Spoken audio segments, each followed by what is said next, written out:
La película de 2016, Batman contra Superman, hay una escena en la que Bruce Wayne, que es el personaje de Batman, sostiene una fotografía. En la fotografía, una fotografía vieja, en blanco y negro, aparece otra superheroína, Wonder Woman, acompañada de 4 compañeros más en Bélgica en 1916, en la Primera Guerra Mundial. Como digo, esta película es de 2016. En 2017 se estrenaría la película de Wonder Woman, en la que vemos a esta mujer maravilla peleando contra los alemanes en la Primera Guerra Mundial, haciendo muestra de sus grandes superpoderes. Ella es la protagonista de la película, ella logra la victoria sobre los alemanes, sobre el malo malísimo de la película, pero no hubiera podido conseguir llegar a buen puerto su misión si no fuera por estos 4 compañeros anónimos en la foto que sostenía Bruce Wayne en la película anterior. 4 compañeros anónimos que fueron colaboradores de esta superheroína para llevar a cabo su misión. Salvando las distancias de una ilustración, pero el apóstol Pablo es el gran predicador, el gran apóstol del Nuevo Testamento. Es el mayor predicador, el mayor evangelista que ha conocido la historia. Es el protagonista de esa foto en blanco y negro. Pero él no hubiera podido llevar a cabo su misión, la obra que hacía para Dios, por sí mismo. Si él hubiera intentado hacer eso solo, no hubiera podido hacer la obra de Dios.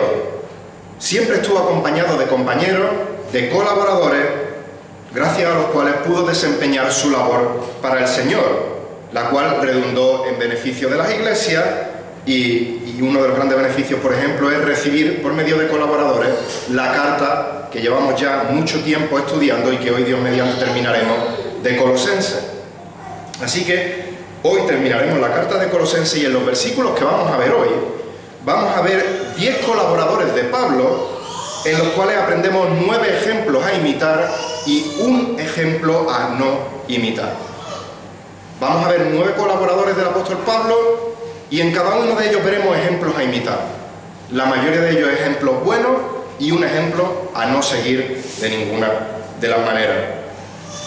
Colosenses capítulo 4, vamos a leer a partir del versículo 7 y leeremos hasta el final de la carta.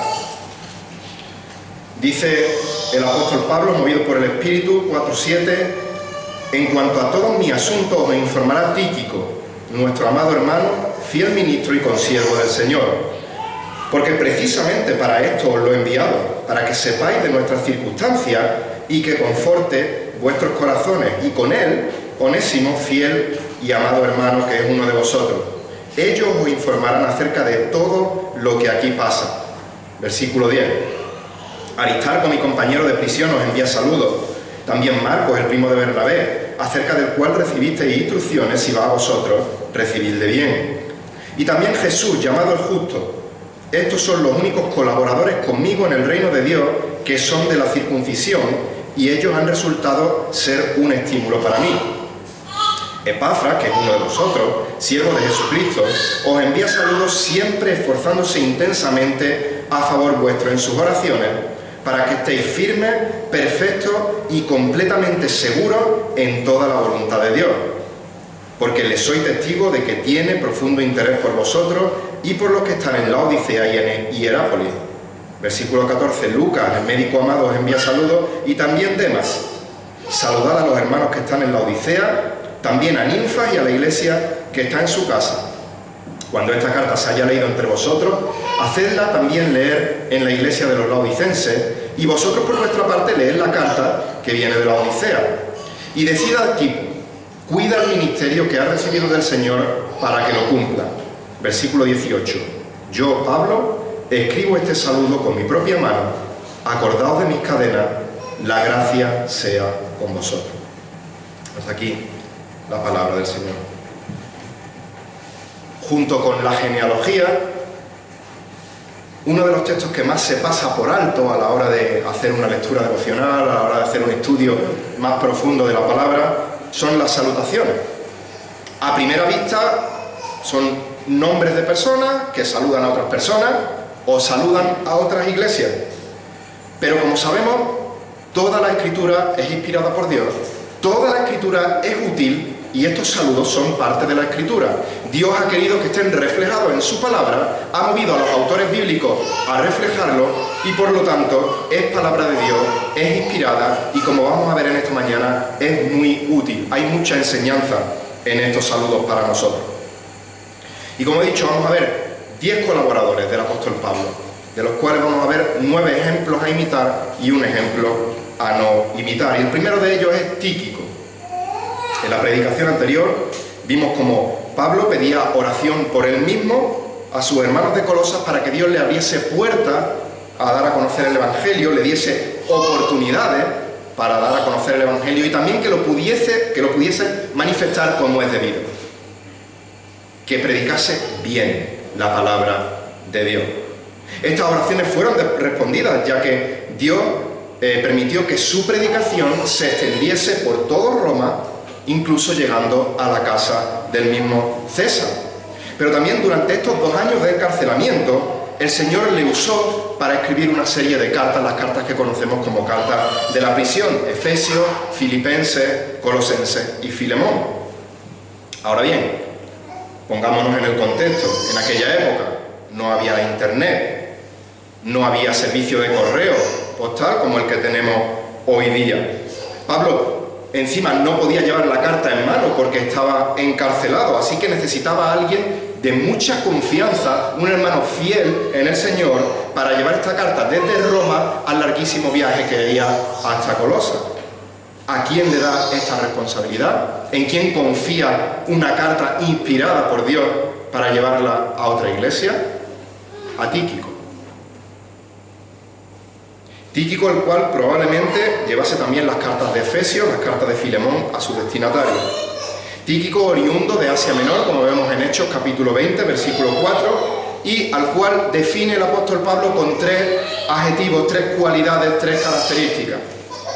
En primer lugar dice que Tíquico es su amado hermano. El fiel servicio, el compañerismo, la amistad de este hombre, de este Tíquico con el apóstol Pablo, hizo que Pablo tuviera un gran afecto por él. Le reconoce como hermano en la fe y le ama. Tiene afecto por este hermano fiel. Así que le dice fiel ministro. Y la palabra ministro en nuestros días nos lleva a pensar en política, nos lleva a pensar en un cargo que implica cierto tipo de poder, pero como muchos sabéis, la palabra ministro en aquella época significaba siervo, fiel siervo del Señor. Y Tíquico demostró, como vamos a ver y como ya hemos empezado a ver, que él era un fiel siervo. Cualquier tarea que se le encomendase para servir a su Dios, con gusto la cumplía. Sea dejarlo todo para ir a ver a Pablo, sea hacer un viaje muy peligroso para llevar cartas a las iglesias, o sea, enseñar la palabra fielmente desde un púlpito, cualquier servicio que se le pidiese. Él era fiel. Vemos que es un hombre fiel, un fiel siervo del Señor. Y dice Pablo, y consiervo en el Señor. Literalmente podríamos traducirlo como coesclavo del Señor, junto con Pablo. Pablo y Tíquico, los dos eran siervos y entre ellos eran co-siervos, co-esclavos. Ambos colaboraban juntamente para servir a su Señor. ¿De qué manera? Ya hemos adelantado algo. ¿De qué manera había colaborado Tíquico para servir a su Señor? Su primera aparición en la Escritura está en Hechos capítulo 20, versículo 4.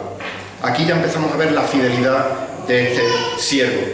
Si vamos un poco antes, a Hechos capítulo 11, vemos que hay un profeta llamado Agabo que empieza a profetizar que va a haber una gran hambruna que va a afectar a la tierra, va a afectar a Judea también. Entonces los discípulos de la iglesia dicen, vamos a levantar una ofrenda para, en previsión del mal rato, el mal tiempo de hambre que van a pasar nuestros hermanos de Judea, tengan algo que utilizar para pasar ese tiempo de hambruna. Vamos a levantar una ofrenda para ello.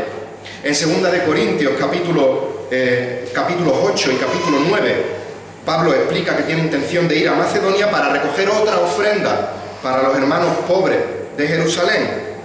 Y llegamos a Hechos capítulo 20 y se nos dice que Tíquico, en este tercer viaje misionero del apóstol Pablo, se une a Pablo en Éfeso y por lo tanto también le ayuda a llevar esta gran cantidad de dinero.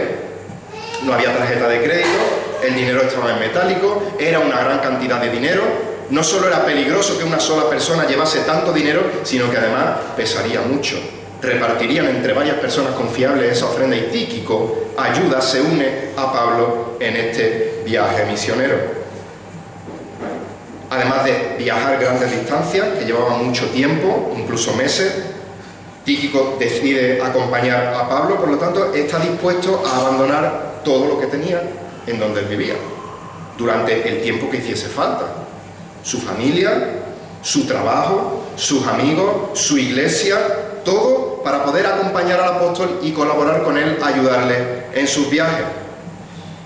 Pero no solo fue un fiel compañero, un fiel colaborador acompañando a Pablo, ayudándole en estos viajes, sino que también fue un fiel predicador de la palabra de Dios en las iglesias, ministrando como pastor, ministrando como predicador. ¿Cómo sabemos eso? Dice 2 de Timoteo, capítulo 4, versículo 12, está Pablo hablando a Timoteo, y dice: pero a Tíquico lo envié a Éfeso. ¿Y cómo sabemos por esto que Tíquico era un buen predicador, un gran predicador? Bueno, 2 de Timoteo es la última carta que escribe el apóstol Pablo antes de morir martirizado. Pablo quiere ver por última vez a su amado Timoteo. ¿Timoteo dónde estaba pastoreando? En Éfeso. Entonces le dice: Timoteo, quiero que venga a verme, me queda poco de vida, pero tú no puedes dejar a la iglesia de Éfeso sin pastor, no puedes dejarla a su suerte. Así que a Tíquico lo envié a Éfeso. Pablo tenía la seguridad de que la iglesia de Éfeso iba a quedar en buenas manos cuando Timoteo no estuviera presente pastoreando a la iglesia.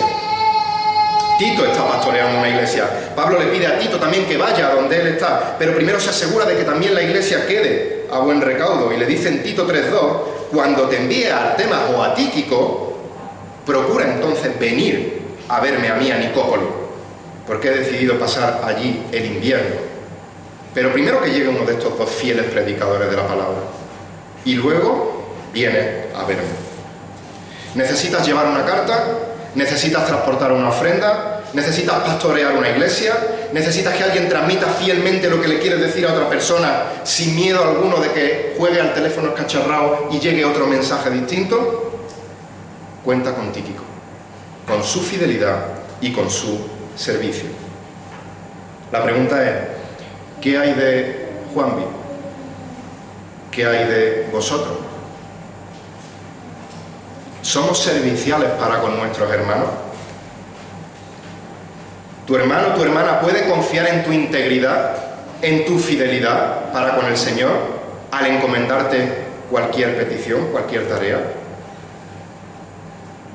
Dice Pablo: en cuanto a todos mis asuntos, todos os informará Tíquico, nuestro amado hermano, fiel ministro y consiervo en el Señor, porque precisamente para esto os lo he enviado, para que sepáis de nuestras circunstancias, para que os informe de todo mi asunto y que conforte vuestros corazones. Pero Tíquico no es Wonder Woman en la foto. Tíquico no es un superhombre, no tiene superpoderes. Tíquico era un siervo de Cristo y era consciente de su identidad en Cristo. Tíquico conocía la fidelidad, la servidumbre de su Señor Jesucristo, el cual, siendo Dios, no estima el ser igual a Dios como algo a que agarrarse, y se encarna, obediente al Padre, se hace hombre, toma forma de siervo y cumple fielmente su ministerio. Sujeto, como Juan Pablo nos recordaba este jueves, a todo sufrimiento, a todo padecimiento, a toda tentación que nosotros pudiéramos tener, pero sin pecado. Y fue fiel hasta la muerte en la cruz del Calvario, derramando su sangre para perdonar nuestros pecados. Tíquico es consciente de que él tiene su identidad en este fiel siervo. Y entonces vive una vida de santificación progresiva, conformando su carácter día a día más y más como el carácter del siervo supremo. del Señor Jesucristo. Y recordad, el fruto del Espíritu, Gálatas 5:22, es amor, gozo, paz, paciencia, bondad, fe, que también se traduce como fidelidad. Tíquico era fiel no porque era un superhombre, sino porque mostraba el fruto del Espíritu en su vida actuando. El Espíritu Santo era el que guiaba a Tíquico, y por eso Tíquico era fiel siervo.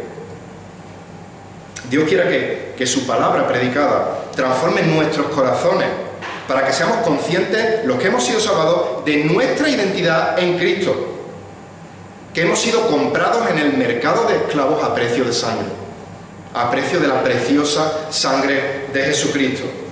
Así que oremos para que nuestras vidas sean vividas fielmente sirviendo a Cristo, sirviendo a la Iglesia, proclamando la verdad de su palabra, no importa el precio que tengamos que pagar, para así dar gloria a nuestro Señor, ser de edificación a los hermanos y ser luz en medio de las tinieblas.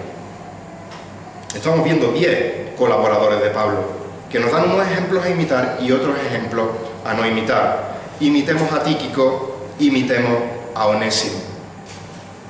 Versículo 9, y con él, con Tíquico, Onésimo, fiel y amado hermano, que es uno de vosotros. Ya expliqué el jueves por qué comenzaba el estudio de Filemón, porque está entrelazado con este texto, y así nos ayuda a ver un panorama más completo y entender mejor tanto Filemón como Colosenses. Y en Onésimo vemos cómo la increíble gracia y misericordia de Dios puede obrar en los corazones de aquellos a quien salva. Al igual que Tíquico, el compañerismo, la colaboración, el servicio de Onésimo provocaron en Pablo que tuviera un afecto grande por él. También le llama amado, hermano. Pero es chocante otro adjetivo que aparece aquí, porque califica a Onésimo como fiel. Tíquico fiel, Hechos de los Apóstoles, acompaña a Pablo, vemos, se puede confiar en él para que pastoree iglesia, pero recordar lo que vimos en Filemón. Onésimo era un esclavo de Filemón, y sabemos por Filemón, por lo que ya hemos visto de las características de Filemón, podemos afirmar que Filemón era un buen amo, era un buen creyente, alguien que confortaba los corazones de la gente, alguien que era hospitalario, que abría su casa para que la iglesia se reuniese en ella. Por tanto, podemos estar seguros que Onésimo no huyó de un mal amo que lo maltrataba. Onésimo huyó porque fue infiel a su compromiso como siervo, como esclavo, y huye a Roma a esconderse, probablemente incluso habiéndole robado a este buen amo, porque Pablo dice en Filemón 18 que si algo te debe, ponlo en mi cuenta, yo lo restauraré. Así que un esclavo infiel, por la providencia de Dios, llega a Roma y se encuentra con Pablo. Se convierte por la predicación de Pablo, porque dice en Filemón 10 Pablo que lo engendré en mis prisiones. Es un hijo espiritual de Pablo. Y este esclavo infiel, ahora dice Pablo que es uno de ellos, que es un hermano en Cristo. Y Pablo se lo hace saber a los receptores de la carta, tanto de Colosenses como de Filemón, para que no tengan duda de la fidelidad de este, porque la fama sería de un esclavo infiel. Pero la transformación que Dios produjo en el corazón de Onésimo para que pasase de ser un esclavo infiel a ser fiel, eso es la gracia de Dios.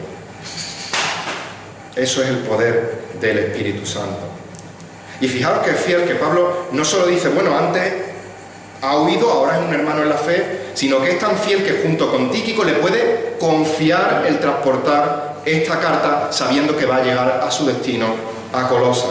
Así que en Onésimo vemos no solo un ejemplo de fidelidad a seguir, sino que vemos el poder del Evangelio para cambiar corazones, para cambiar vidas. Un pecador por el que nadie daría 2 duros, Dios lo transforma radicalmente, pasando a ser de un esclavo infiel a un siervo fiel de Dios. Tercer colaborador de Pablo en el que también podemos confiar. Versículo 10, Aristarco, mi compañero de prisión, os envía saludos. Aristarco, judío, nacido en Macedonia, dice Hechos 19, versículos 28 y 29. En el contexto vemos que la predicación de Pablo en Éfeso ha causado un gran desorden, sobre todo aquellos seguidores de Diana, de esta falsa diosa, casi acaban con la vida de Pablo, se monta un alboroto tremendo, y en Hechos 19, 28 dice que estos ciudadanos de Éfeso, estos efesios, se llenaron de ira y gritaban diciendo: «¡Grande es Diana de los efesios!», luchando contra el dios que Pablo declaraba que era más grande que Diana. La ciudad se llenó de confusión, dice, y se precipitaron en el teatro arrastrando consigo a Gayo y a Aristarco, los compañeros de viaje de Pablo que eran de Macedonia.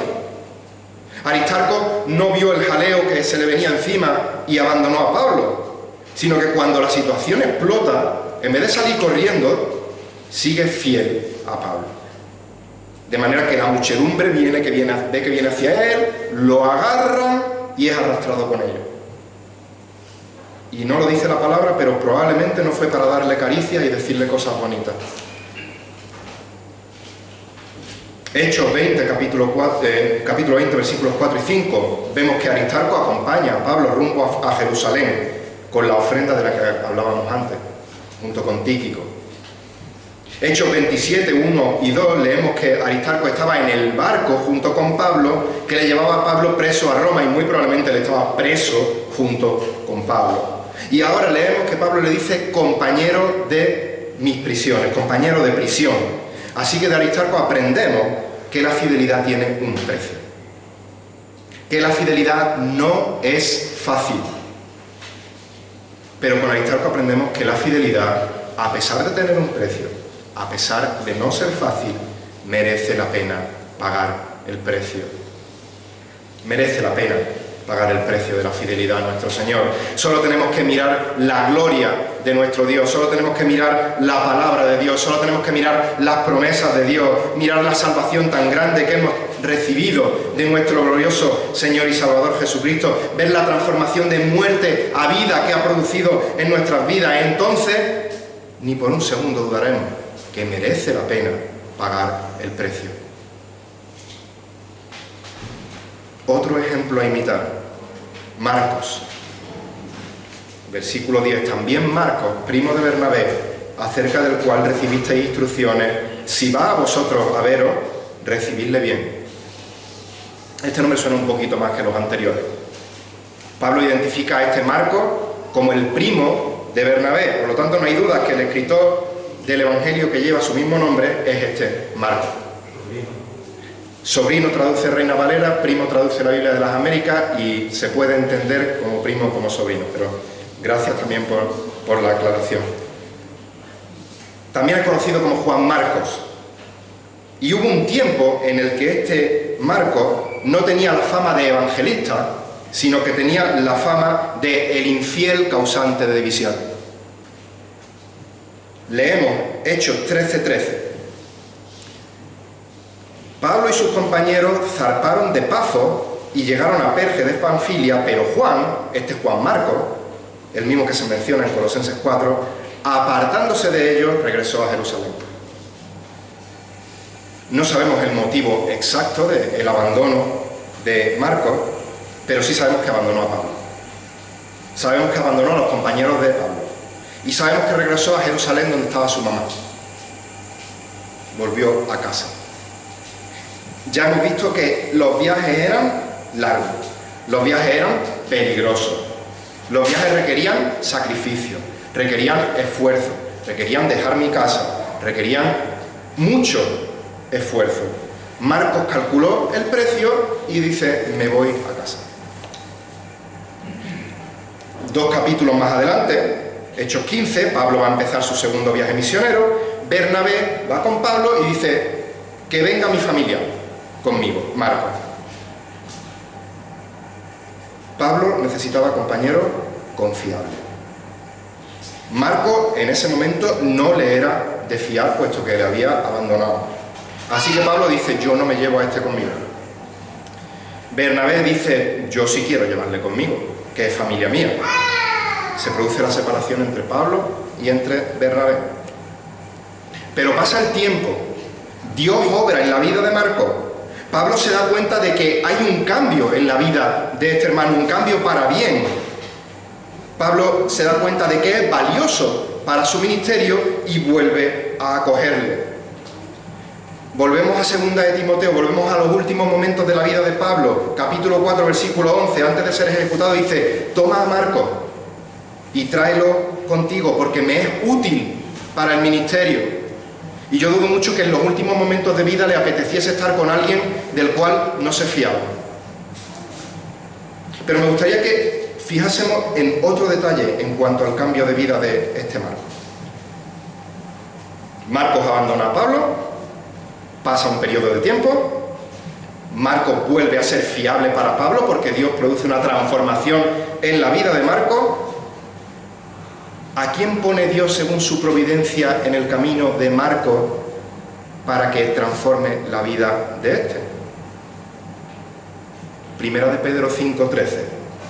El apóstol Pedro está escribiendo y dice: la que está en Babilonia, elegida juntamente con vosotros, os saluda, y también mi hijo Marcos. Pedro llama a Marcos mi hijo, lo cual nos indica que lo ha tomado como discípulo suyo. ¿Y qué mejor maestro podía enseñar a Marcos acerca de la metedura de pata y la segunda oportunidad? Por muy grande que sea la metedura de pata que has metido, hay una segunda oportunidad. Podemos decir figuradamente, Marcos negó a Pablo. Pero es que literalmente Pedro negó al Señor Jesucristo. Y lo más increíble, el Señor Jesucristo no negó a Pedro, sino que le perdonó, le restauró y le hizo útil para su ministerio.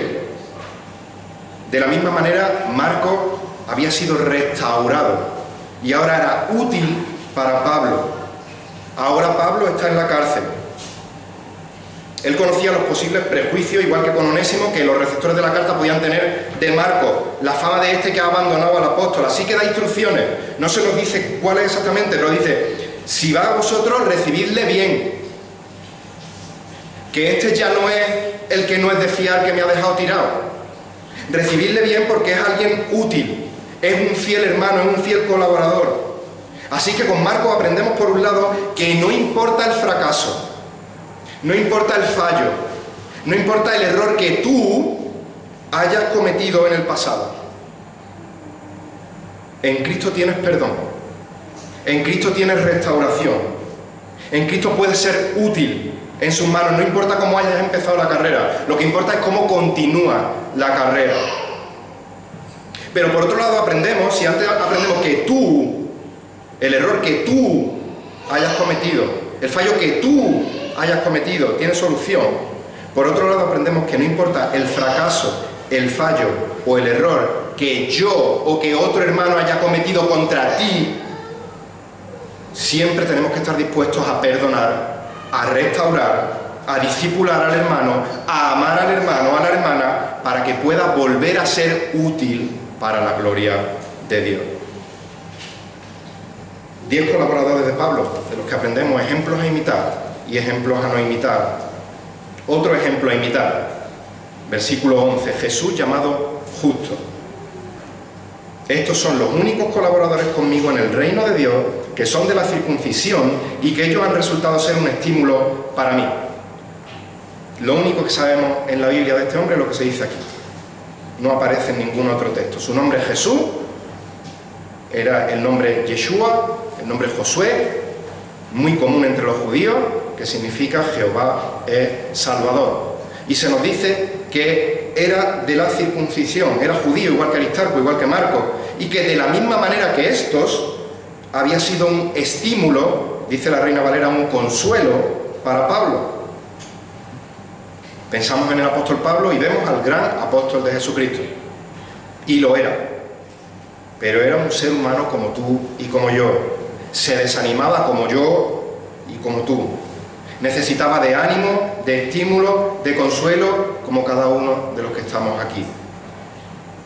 Y Jesús, este llamado justo, también era de consuelo, de ánimo, de estímulo para el apóstol Pablo. Nos preguntamos, ¿sois vosotros de estímulo para vuestros hermanos, para vuestras hermanas? ¿Sois de consuelo? ¿Tus palabras son de aliento para el desalentado?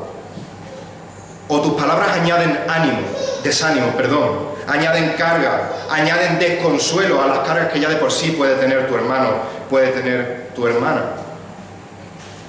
Aprendamos de este justo, de este Jesús llamado justo, y oremos para que el Señor nos use para ser de bendición, para ser de estímulo, para ser de aliento a los hermanos y las hermanas que lo necesiten. Sexto ejemplo a imitar, Epafras. Versículo 12, Epafras, que es uno de vosotros, siervo de Jesucristo, os envía saludos siempre esforzándose intensamente a favor vuestro en sus oraciones, para que estéis firmes, perfectos y completamente seguros en toda voluntad de Dios, porque le soy testigo de que tiene profundo interés por vosotros y por los que están en la Odisea y en Hierápolis. Ya vimos que muy probablemente Epafras fue el fundador de la iglesia en Colosa, era uno de vosotros, uno de los colosenses, de los hermanos de Colosa, y tenía una grandísima carga, un profundo interés, dice el texto, por los hermanos de Colosa, por los hermanos de la Odisea, por los hermanos de Hierápolis. Y en este versículo aprendemos de él la intensidad y la perseverancia en la oración por los hermanos. Pero la carga que él tenía por su hermano iba mucho más allá de esta oración que vamos a ver. Los colosenses, como vimos en la introducción de la carta, como hemos visto a lo largo de toda la carta, estaban amenazados por lo que se conocía como la herejía colosense. Un cóctel venenoso, mezcla de legalismo, misticismo, ascetismo, en definitiva un montón de falsas doctrinas, pero que por desgracia estaban muy mezcladas con la verdad y podían confundir a aquellos que no conociesen la verdad. Epafras está muy preocupado, tiene una carga por su iglesia estando en Colosa. Veo que la amenaza está, estoy preocupado por vosotros, mis hermanos, así que, ¿qué es lo que hago? Voy a hacer un larguísimo viaje de Colosas a Roma, a la inversa que hizo Tíquico, con los peligros que supone, con lo mismo que hizo Tíquico, abandonar a su familia, abandonar su trabajo, abandonar su comodidad, y se dirige a ver al apóstol Pablo para pedirle consejo de cómo actuar frente a la herejía que estaba atacando a su iglesia, quizás que le escribiese alguna carta que le pudiera llevar a la iglesia, consejo de cómo responder a esta amenaza, pero llega a Roma, no sabemos por qué motivo, probablemente por ser compañero de Pablo, por ser creyente, y le meten en la cárcel. ¿Cómo va a proteger ahora a la iglesia local, con la que ha hecho este larguísimo viaje para que Pablo le oriente, le asesore y volver a pastorear a su iglesia? Dios en su providencia permite que le pase esto a Epafras para que ahora nosotros podamos tener en nuestra mano la carta a los colosenses, porque Pablo escribe esta carta con motivo del informe que Epafras le da a Pablo de la situación que había de este peligro, de esta herejía. Ahora bien, estoy encarcelado, ya no puedo llevar la carta que yo quería, ya no puedo ir yo a pastorear, me rindo. No. Entonces, ¿cómo puedo ayudar a mis hermanos si estoy en la cárcel? Por medio de la intercesión ferviente, persistente en la oración. Dice el texto que Epafras, desde sus prisiones, estaba encarcelado, dice, se esforzaba intensamente. En el original, una sola palabra que ya hemos escuchado un montón de veces, agonizome, de la cual proviene la palabra agonizar. También se puede traducir por luchar, por batallar, por esforzarse. Y era un participio presente, lo cual denota continuidad en el tiempo. No es que se esforzaba puntualmente en un momento para orar, sino que se esforzaba continuamente hasta la agonía, orando por la integridad de su iglesia, por sus hermanos en Colosa. Esta palabra se usaba para hacer referencia al atleta que corría en el estadio y se esforzaba hasta lo máximo para ganar el premio, para ganar la carrera. Se usaba para hacer referencia al soldado que estaba luchando en el campo de batalla intensamente, no solo para ganar la batalla, sino para no morir en ella, sino para ganar al contrincante. Así que quería preservar su vida y se esforzaba hasta el máximo. Epafras no hacía oraciones esporádicas, sino que, como vimos en el versículo 2 de este capítulo 4, perseveraba en la oración por sus hermanos, intercediendo fervientemente por ellos. ¿Para qué? Para que sus hermanos fuesen maduros en la fe, para que no cayesen en las mentiras de la falsa doctrina. Y ya este jueves oraba confesando esto, pero para los que no estuvisteis, yo recibo muchas veces, o alguna vez, o de vez en cuando, algún tema de oración.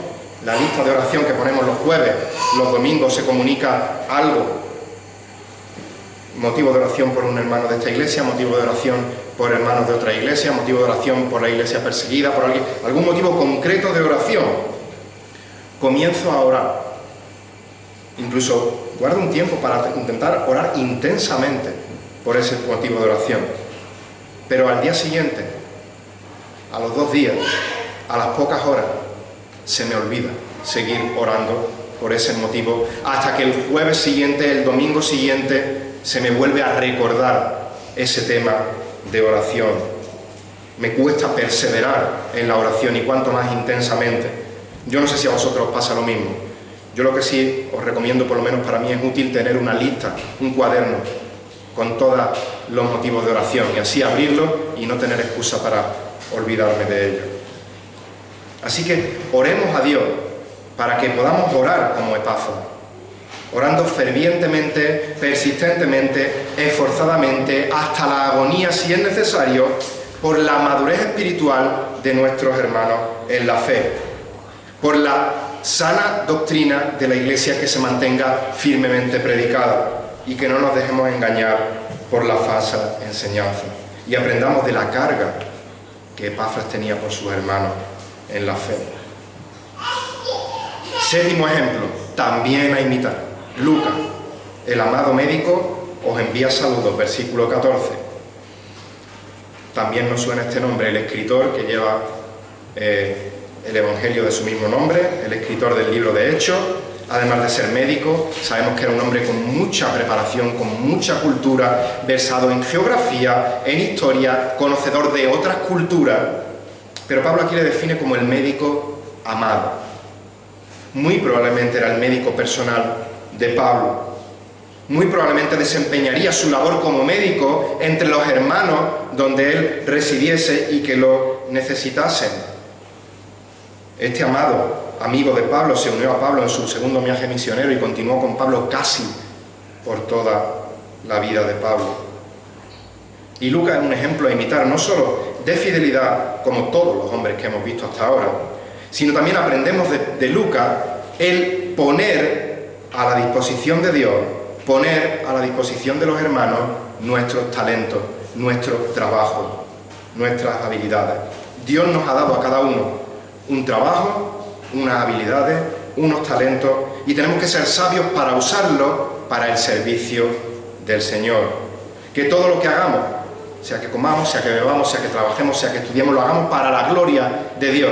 Y aquellos que tenemos habilidad para estudiar, para tocar un instrumento, para realizar cierto trabajo en el que estamos, para orar por alguien sin que se despiste como yo me despisto, todos nuestros talentos, habilidades, trabajos los pongamos para la gloria del Señor y para el servicio de nuestro prójimo.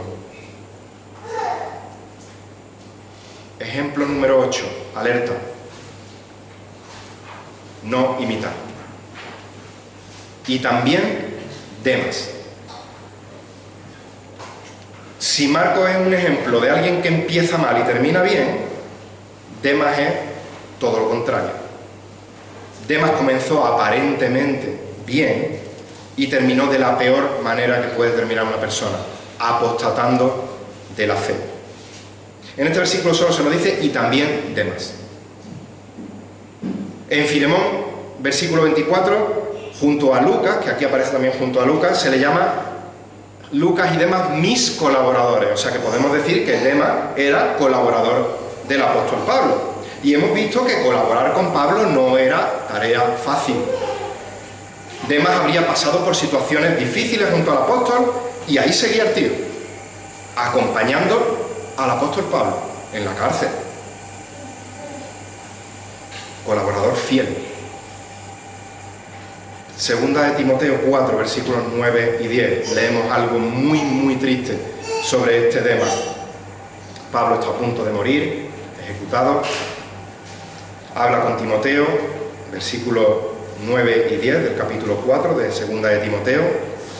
Dice Timoteo: procura venir a verme pronto, pues Demas me ha abandonado, habiendo amado a este mundo presente, y se ha ido a Tesalónica.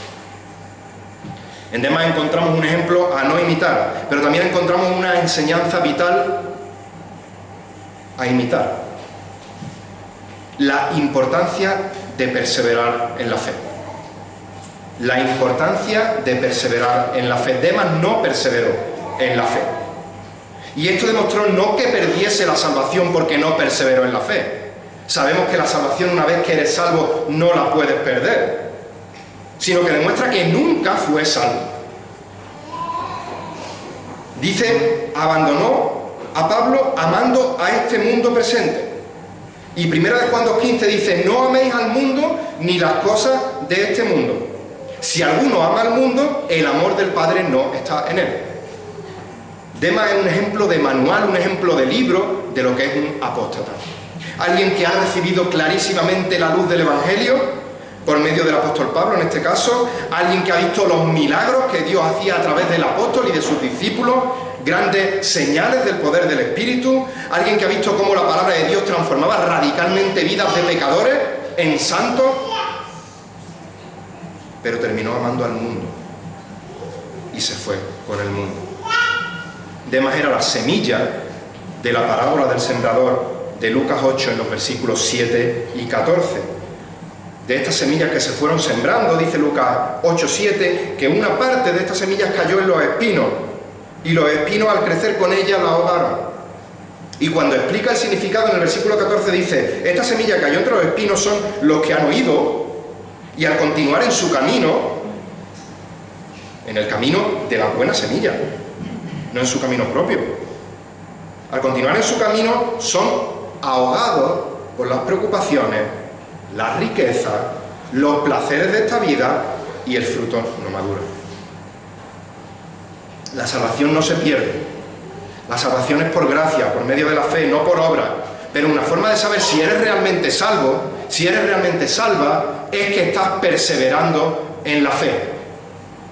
Si no perseveras en la fe, no es que vayas a perder la salvación, es que ten cuidado, porque puede que nunca hayas sido salvo creyendo serlo.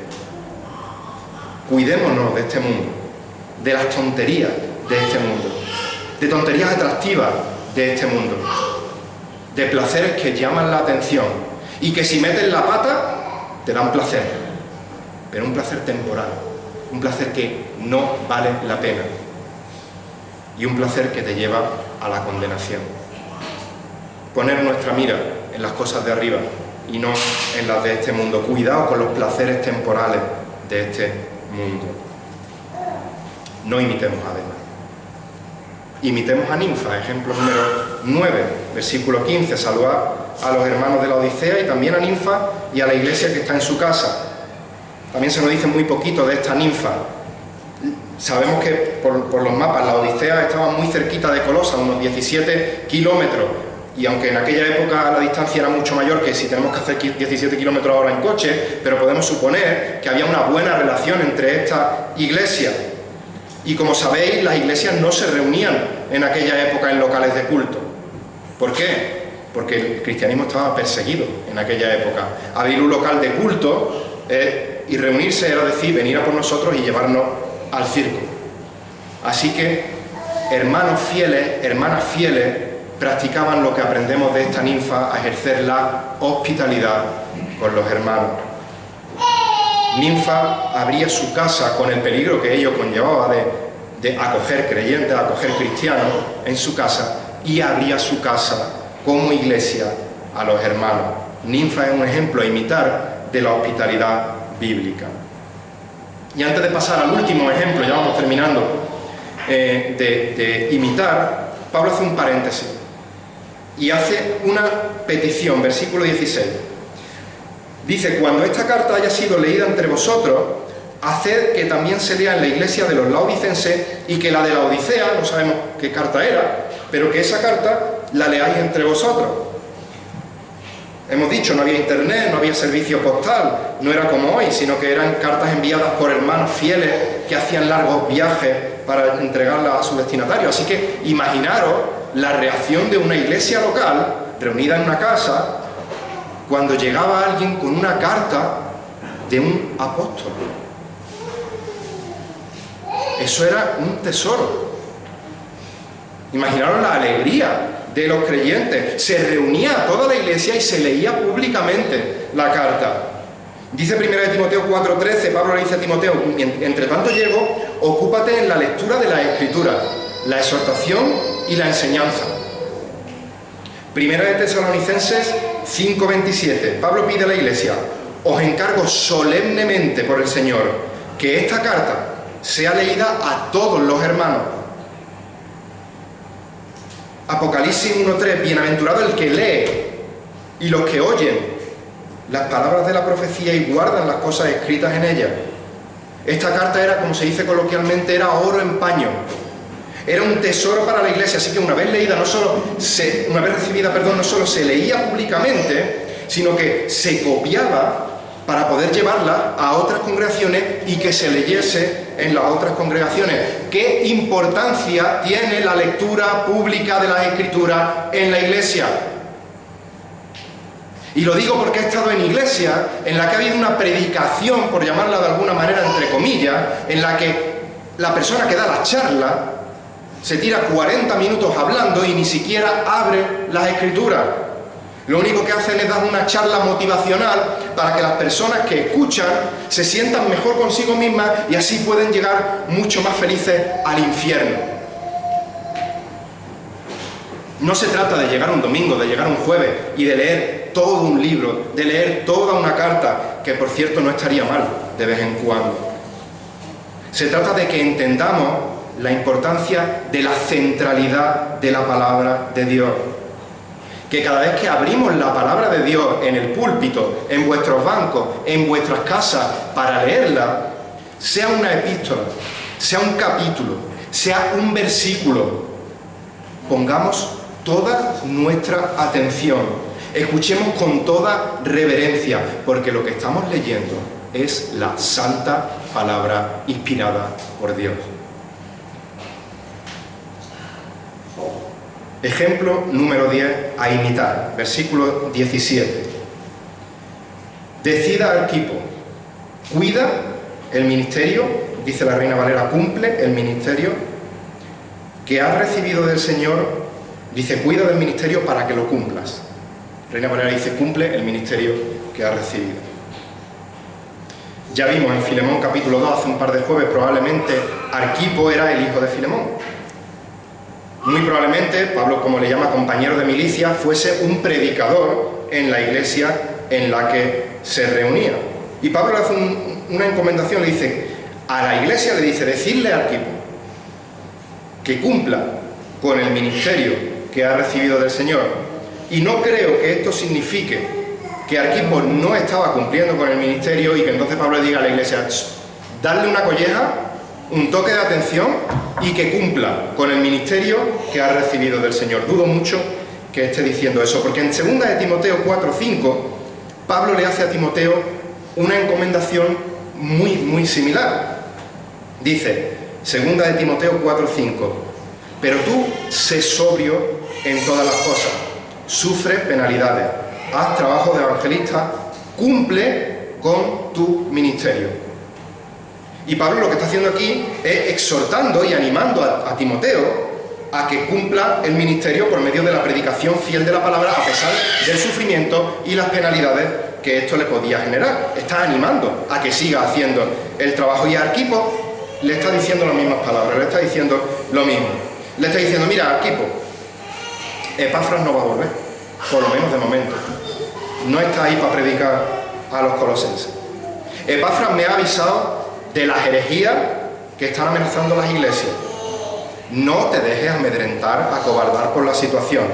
En esta epístola que estás teniendo en tus manos y que le está leyendo la iglesia, tienes instrucciones para seguir siendo fiel al ministerio de la palabra. Tienes instrucciones para no caer en las garras de las falsas enseñanzas de los falsos maestros. Así que cumple con tu ministerio. Iglesia, animad a Arquipo a que cumpla con su ministerio. Dios nos ha dado dones a cada uno de sus hijos para cumplir, en este caso, no habilidades con las que nacemos, sino dones espirituales a los que somos salvos. Uno, varios dones, pero nos lo ha dado ¿para qué? Para cumplir con nuestro ministerio, que en su voluntad soberana nos ha dado. Que el ministerio sea llevar una carta de un sitio a otro, que el ministerio sea predicar la palabra, que el ministerio sea limpiar la iglesia cuando nadie te ve, que el ministerio sea reconocido y te den una palmadita de la espalda, que el ministerio nadie tenga ni idea de que lo estás haciendo, pero sabes que Dios te está viendo. Cumple con tu ministerio. Y los que tenemos la responsabilidad y el privilegio de predicar la palabra, orar por nosotros, por favor, para que podamos cumplir fielmente el ministerio de predicar, para que tengamos sabiduría y discernimiento para identificar el error, la falsa doctrina, y para que tengamos la valentía de proclamar la verdad, para que también vivamos lo que estamos proclamando desde el púlpito.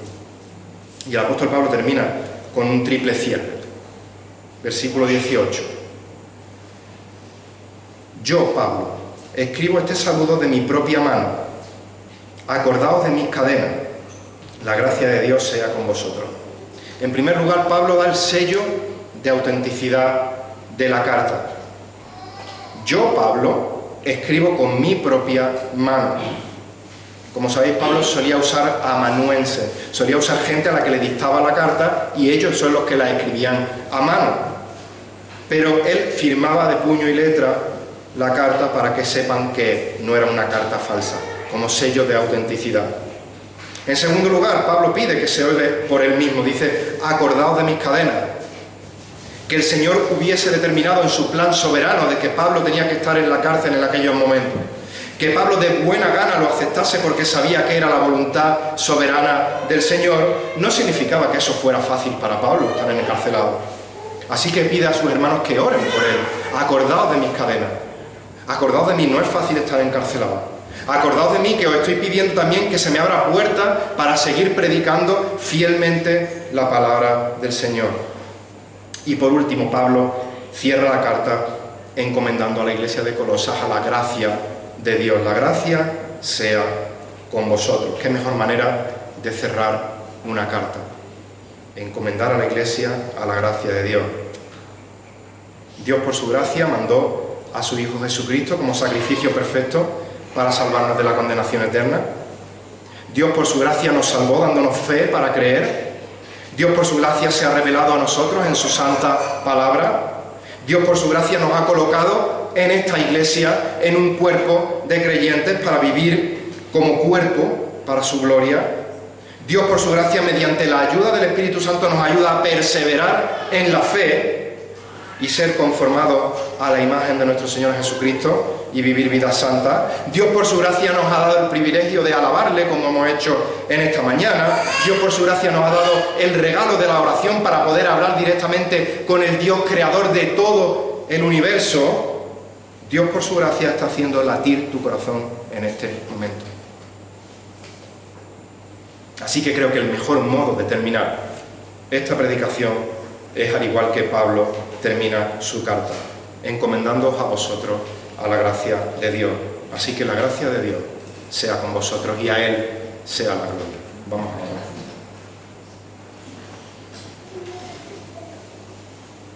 Señor, te alabamos en esta mañana y te adoramos y te exaltamos por tu gracia, Señor, porque si no fuera por tu gracia no estaríamos aquí ninguno de nosotros.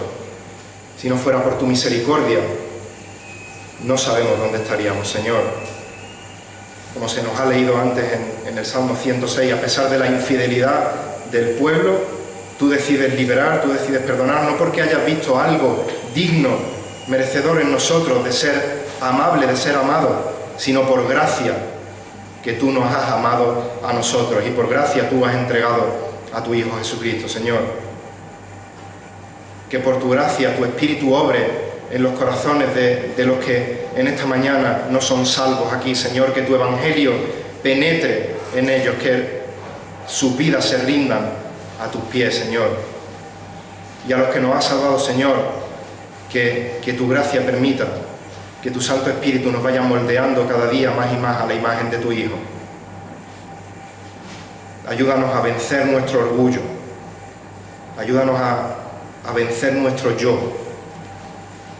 ayúdanos a vencer nuestra sabiduría humana, ayúdanos a ser humildes, Señor, a caer de rodillas ante ti, Señor, y dejar que tú nos moldees por medio de tu palabra, que busquemos tu voluntad y no la nuestra, Señor.